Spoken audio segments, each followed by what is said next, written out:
எங்க ஊர்ல எங்களை ஒண்ணு வன்னி கவுண்டர்னு சொல்லுவாங்க, இல்லைன்னா சத்திரிய கவுண்டர்னு சொல்லுவாங்க. என்னடா இவன் ஜாதி பேரை சொல்றான்னு நினைக்காதீங்க. ஆனா நாங்க இப்போ வரைக்குமே யாருக்கிட்டையுமே ஜாதி பார்த்து பழகினதே இல்லை. எங்களுக்கு அப்படி சொல்லியும் கொடுக்கல. நாங்க இது வரைக்குமே யார்கிட்டையும் ஜாதி பார்த்து பழக கிடையாது. எல்லார்கிட்டையும் அண்ணன் நம்பியாதான் பழகுவோம். அப்படிதான் நம்ம தான் எப்பயுமே நம்ம தான்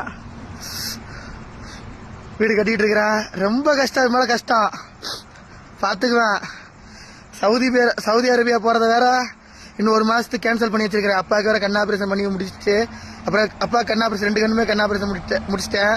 அப்போ வீடு கட்டிட்டு இருக்கிறேன். 2 அக்காவை கட்டி கொடுத்தேன், இன்னும் 2 அக்காவை கட்டி கொடுக்கணும். இன்னும் கஷ்டம் தான் வர்றேன். ஜோஜாதி பற்று பிரஜாதி நட்பு அப்படிதான் எங்களுக்கு சொல்லி கொடுத்து பழக்கம்.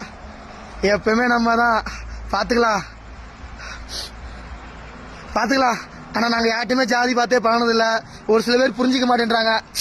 புரியாதவங்களுக்கு சொல்லி புரிய வைக்கணும்னு அவசியம் இல்லை. நம்ம தான் பாத்துக்கலாம். சொல்லி புரிய வைக்கணும்னு அவசியம் இல்லை. பாத்துக்கலாம் நம்ம தான்.